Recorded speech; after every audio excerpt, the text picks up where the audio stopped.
नमस्कार, जय जोहार। क्या आप भी गवर्नमेंट एग्जाम्स की तैयारी करना चाहते हैं? क्या आप भी मेमोरी टेक्निक्स और ट्रिक्स के जरिए बहुत ही कम समय में स्मार्ट स्टडी करना चाहते हैं? क्या आप चाहते हैं कि सीजी व्यापम टॉपर आपको पढ़ाए? तो डाउनलोड करिए योगेंद्र साहू क्लासेस ऐप। यहाँ 10 से अधिक गवर्नमेंट एग्जाम्स क्रैक करने वाले और सीजी व्यापम टॉप करने वाले योगेंद्र सर सीजीपीएससी और सीजी व्यापम के अंतर्गत होने वाले सभी एग्जाम्स की तैयारी कराएं। तो डाउनलोड करिए Yogendra Sahu classes app to be the best, learn from the best.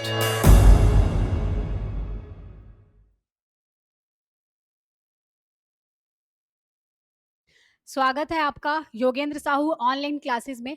आज हम लोग जिस टॉपिक पे चर्चा करने वाले हैं उस टॉपिक का नाम है कृषि यांत्रिकरण।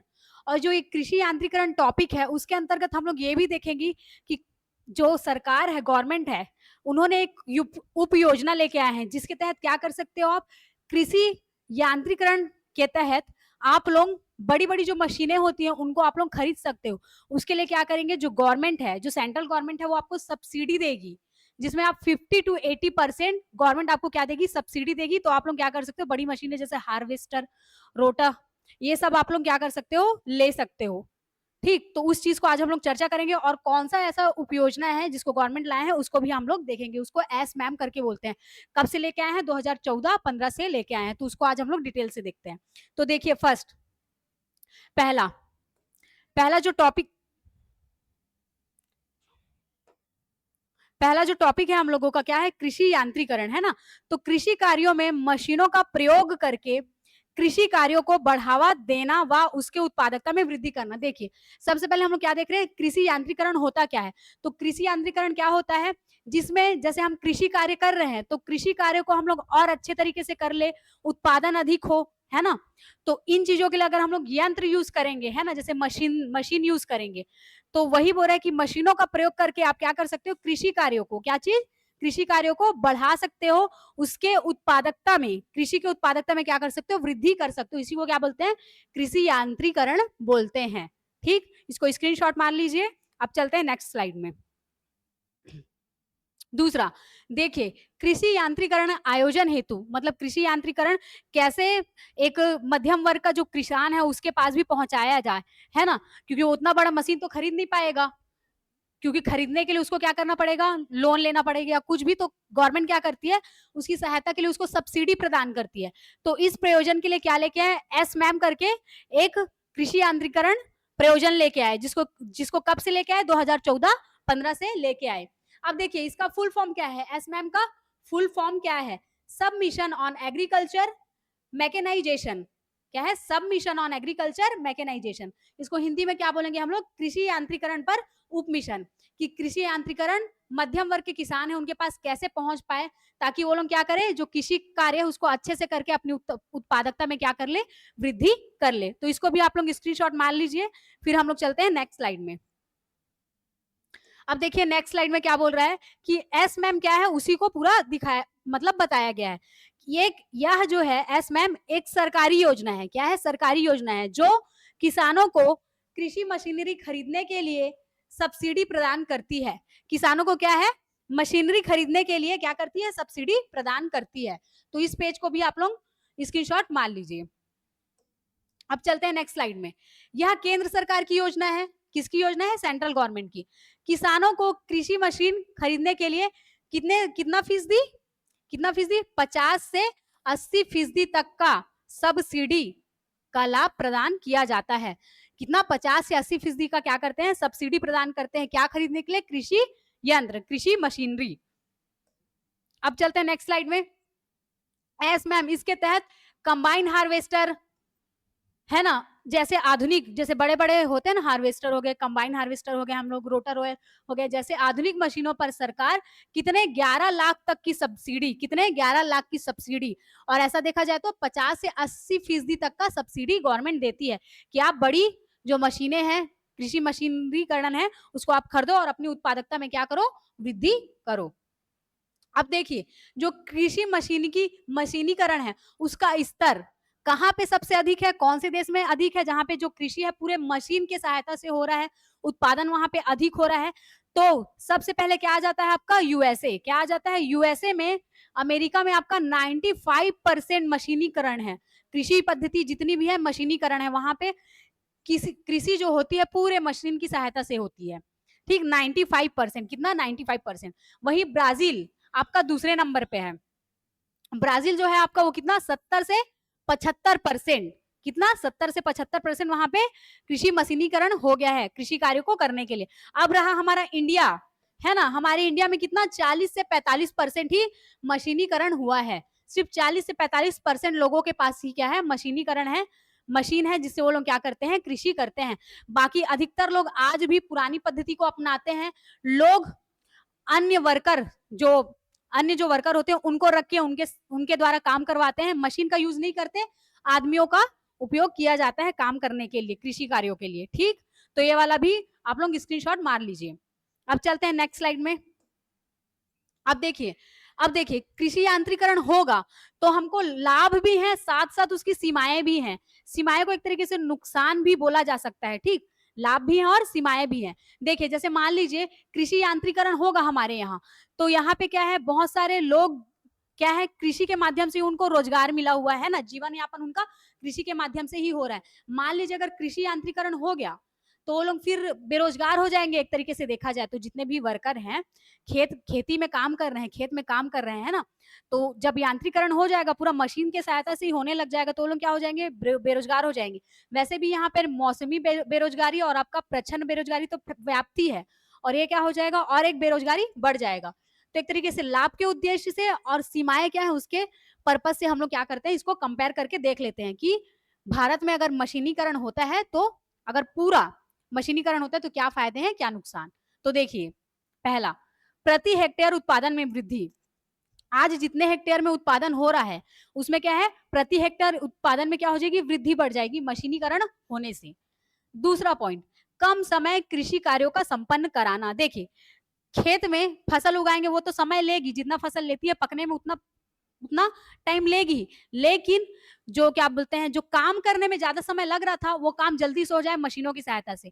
आदमी लोग काम करते थे है ना, वो लोग धीरे धीरे मतलब जैसे अपने हिसाब से कर देते, पर मशीन क्या करेगा एक बार में काम करके दे देगा। तो उसी को बोल रहा है कि कम समय में कृषि कार्यों का संपन्न कराना, ठीक। अब थर्ड देखते हैं, थर्ड क्या बोल रहा है, उत्पादन लागत में कमी आएगा, उत्पादन लागत में कमी आएगा। देखिए जो भी उत्पादन उन लोग लगाते थे मतलब वर्कर ला रहे हैं और वर्कर नहीं मिल रहे हैं तो क्या करेंगे वो बैठ जाएंगे कि चलो वहां का वर्कर जब खाली होगा तो मेरे पास आएगा तब ये काम को करेंगे, ऐसा करके डिले भी होता था उनके काम में, है ना। तो इसमें समय की बचत होगी प्लस कम लागत लगेगा।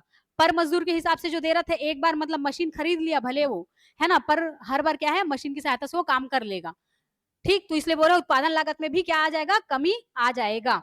तो ये वाले स्लाइड का भी एक बार स्क्रीनशॉट मार लेना। अभी सिर्फ मैं क्या कर रही हूँ कृषि यांत्रिकरण के लाभ बता रही हूँ, ठीक, फिर सीमाएं को बाद में चर्चा करेंगे।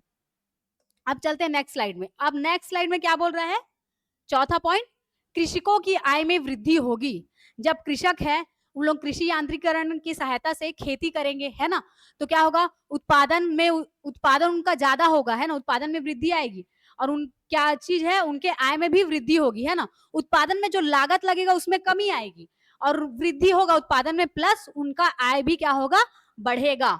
उसके बाद पांचवा, व्यापक स्तर पर कृषि। देखिए बड़ा मशीन लाए हैं तो बड़ी जगहों में व्यापक तरीके से वो लोग क्या कर सकते हैं कृषि कर सकते हैं, उसी चीज को ये अगला लाइन बोल रहा है कि व्यापक स्तर पर कृषि करेंगे। अब देखिए छठवां लाइन, श्रम की कुशलता श्रम की कुशलता। देखिए वही जो मैंने बोला आपको कि श्रमिक लोग को ढूंढना पड़ता था तो वो लोग यहाँ पे हो जाएगा तब आएंगे ऐसे करके श्रमिकों को देखना पड़ता था, पर आपके पास जब कृषि यांत्रिकरण है आपके पास मशीनरी है, आप मशीन के थ्रू अपना काम कर सकते हो, है ना, तो इसमें श्रम की कुशलता बढ़ जाती है। अब देखिए सातवां पॉइंट, सहायक उद्योगों का विकास। अब सहायक उद्योगों का विकास मतलब कि देखिए आप लोग क्या किए गेहूं की खेती किए, है ना, अब गेहूं से क्या बनाना है आटा, ठीक, आटा बनाना है आपको, तो यही बोल रहे कि सहायक उद्योगों का विकास। तो गेहूं से क्या बन रहा है सहायक उद्योग उसका आटा बनाने का, है ना, तो उसी क्षेत्र में विकास होगा, तो इससे भी इसको कोरिलेट कर सकते हैं।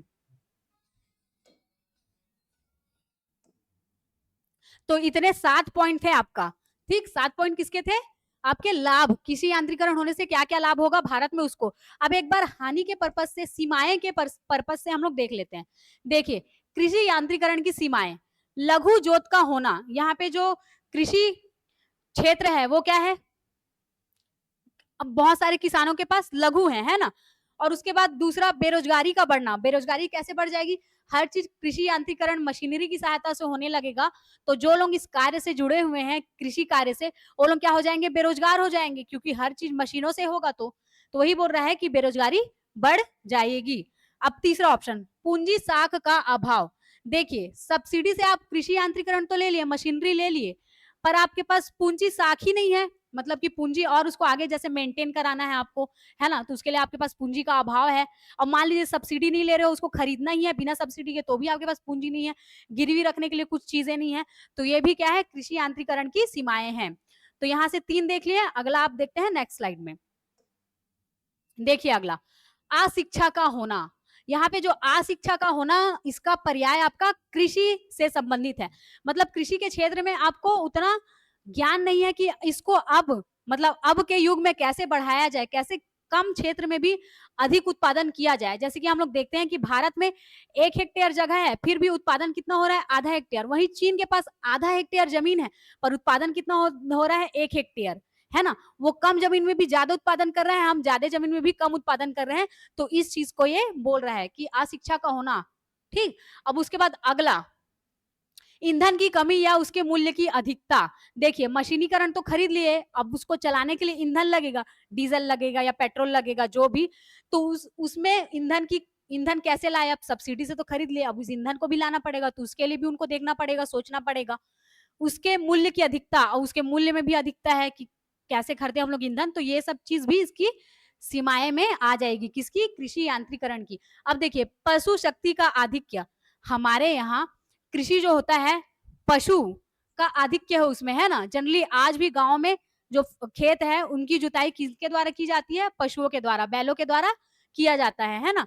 तो ये भी हमारे यहाँ बहुत ज्यादा है। कृषि मशीनीकरण हो जाएगा, यांत्रिकरण हो जाएगा अगर, तो ये जो पशु है, इनके तरफ से भी हमको क्या हो जाएगा? लॉसेस हो जाएगा, क्योंकि अभी हम पूर्ण रूप से इन पर निर्भर हैं। कृषि यांत्रिकरण हुआ तो पशु जो है उनका भी एक तरीके से, इनका भी यूज क्या होगा? इनका भी उपयोग क्या होगा, है ना? तो ये सब चीजें क्या है? सीमाएं हैं। ठीक। क्या क्या बताया मैंने? रिवीजन कर लेते हैं आप साथ साथ कंपेयर करके। लाभ होंगे तो क्या है? प्रति हेक्टेयर उत्पादन में वृद्धि होगा, जो भी हेक्टेयर है उसमें उत्पादन होगा, बढ़ जाएगा, क्योंकि यांत्रिकरण के माध्यम से, मशीन के माध्यम से फटाफट काम होगा, कम समय कृषि कार्यों का समापन होगा, है ना? जो आप फसल लगाए हो वो तो एक अपने जितने समय में पकती है उतने समय में ही पकेगी, पर क्या होगा? उसका जो काम है ना? उसका जो कार्य है, कृषि कार्य, वो क्या है? जल्दी से समाप्त होगा, क्योंकि मशीन से कर रहे हो आप। फिर उत्पादन लागत में कमी आएगा, है ना? उत्पादन लागत में, जो भी उत्पादन लागत है उसमें कमी आएगा, क्योंकि मशीन की सहायता से कर रहे हो। अब देखिए, अब इसकी सीमाएं क्या है? लघु जोत का होना, है ना? लघु जोत है तो इतना बड़ा मशीन भी लेके क्या करे, ऐसा टाइप का। बेरोजगारी बढ़ जाएगी, हर चीज मशीन से करेंगे तो। पूंजी साख का अभाव है, अगर सब्सिडी नहीं मिल रही है तो कैसे खरीदे इतने बड़े मशीन को, है ना? तो इस स्लाइड में इतना ही था। फिर देन नेक्स्ट स्लाइड को फिर दोनों का रिवीजन कर लेते हैं फट से। कृषकों की आय में वृद्धि होगी, मशीनीकरण से सब चीज करेंगे तो। ठीक। व्यापक स्तर पर कृषि कर सकते हैं, मशीन से कर रहे हो आप तो व्यापक स्तर पर कर सकते हो कृषि। श्रम की कुशलता, मशीन क्या करेगा? कम से कम 50-60 लोगों का काम खुद अकेले कर देगा, श्रम की कुशलता है उसमें। सहायक उद्योगों का विकास, सहायक उद्योगों का विकास कैसे? गेहूं की खेती किए हो आप, अब उससे सहायक उद्योग आटा बनाने का, है ना? तो इन सब, ये सब क्या हो जाएंगे? इसके पॉजिटिविटी और इसके क्या लाभ में आ जाएंगे। और वही नेगेटिविटी में देखा जाए या सीमाएं में देखा जाए तो क्या है? अशिक्षा का होना, आपको टेक्नोलॉजी के बारे में जानकारी नहीं है कि आप इतना टेक्नोलॉजी यूज करके आप छोटे से जगह में ही कितना ज्यादा उत्पादन कर सकते हो, है ना? मशीनीकरण का यूज करके। ये भी ईंधन की कमी, मशीन तो ला दिए पर ईंधन ही नहीं है, उसके लिए पैसा नहीं है, ये सब चीजें भी। पशु शक्ति का आधिक्य है हमारे यहाँ, है ना? पशु जनरली आज भी लोग डिपेंडेंट है पशु की, मतलब देखा जाए तो खेत में जुताई आज भी बैलों को लगा के किया जाता है ना? तो इस ये सब चीजें किसमें आ गई? सीमाएं में आ गई, जिसको हम लोग रिविजन भी कर लिए। तो आज हम लोग क्या क्या पढ़े एक बार देख लेते हैं शुरू से। पहले देखिए, कृषि यांत्रिकरण क्या होता है? कृषि यांत्रिकरण नाम से ही समझ आ रहा है कि कृषि को करने के लिए क्या करना है? मशीन का उपयोग करना है। है ना? मशीनीकरण को बढ़ावा देना है। अब फिर नेक्स्ट स्लाइड क्या बोल रहा था हम लोगों का, फटाफट रिवीजन कर रहे हैं, ठीक? अब कृषि यांत्रिकरण को बढ़ाने के लिए हमारे सरकार ने प्रयोजन चलाया, कौन सा प्रयोजन? एसमैम करके, जिसको क्या बोलते हैं हम लोग? सब मिशन ऑन एग्रीकल्चर मैकेनाइजेशन, कृषि यांत्रिकरण पर उप मिशन। मतलब कि लोगों को क्या करना है, जो कृषि यांत्रिकरण है, बड़े-बड़े हार्वेस्टर हो गए, इसको कैसे उनको सब्सिडी के माध्यम से प्रोवाइड करें, है ना? और ये कब से चल रहा है उप मिशन, इसको भी नोट डाउन कर लीजिएगा। 2014-15 से, है ना? 2014-15 से। और सरकारी योजना है, सेंट्रल योजना है ना, सेंट्रल गवर्नमेंट की, कृषि मशीन खरीदने के लिए सब्सिडी प्रदान करती है। और कितने फीसदी की? 50 से 80%। और कितने लाख रुपए तक का देती है सब्सिडी? 11 लाख रुपए। चर्चा किए थे ना इसके बारे में। देखिए 50 से 80%। और कितना लाख रुपए करके आगे वाले स्लाइड में देखे थे हम लोग? 11 लाख तक की सब्सिडी देते हैं, ठीक? उसके बाद अगला था कि कृषि मशीनीकरण का स्तर हमारे भारत में कितना है, कहाँ पर सर्वाधिक है? तो आपका यूएसए में सर्वाधिक है। कितना? 95%। वहां पे जो कृषि होती है पूरा मशीनीकरण के माध्यम से होती है, ठीक? उसके बाद दूसरा ब्राजील, ब्राजील में कितना है? 70 से 75% है। और हमारे भारत में कितना है? 40 से 45%। यहाँ आज भी लोग पशु पर और लोगों पर निर्भर है खेती करने में। यहाँ पे मशीनीकरण का उतना ज्यादा उपयोग नहीं होता है। उसके बाद हम लोग क्या देखे? उसके बाद हम लोग ये कंपेयर करके देख लिए कि कृषि यांत्रिकरण में लाभ होगा तो क्या होगा, और कृषि यांत्रिकरण में नुकसान या फिर सीमाएं होंगे तो क्या होंगे। तो इन चीजों को भी रट लीजिएगा, क्योंकि ये एडीओ के पर्पज से आईएमपी है। और ये वाला योजना तो जरूर देखना था, क्योंकि ये भी एक चर्चा का पॉइंट है और ये आपको जानना ही चाहिए। और हमारे यहाँ एडीओ के भी टेस्ट सीरीज चल रहे हैं, जो कि बहुत ही मिनिमम फीस में है। तो एक बार रेडियो के टेस्ट सीरीज भी आप लोग परचेस कर सकते हो। और जैसे हमारे यहाँ कुछ भी चीज पढ़ाया जाता है ना, तो उसका पीडीएफ आपको कहाँ मिलेगा? कहाँ पे मिलेगा? चलो बताइए। हमारा जो टेलीग्राम चैनल है उसमें मिल जाएगा। इसका लिंक कहाँ पे डाला होगा? डिस्क्रिप्शन बॉक्स में डाला रहेगा। वहां से जाके टेलीग्राम चैनल को ज्वाइन कर लीजिएगा। वहां पे सारे पीडीएफ जितने भी पढ़ाया जाता है यूट्यूब में, उसका सारा पीडीएफ आपको वहां से प्रोवाइड हो जाएगा। तो फिर मिलते हैं नेक्स्ट लेक्चर में।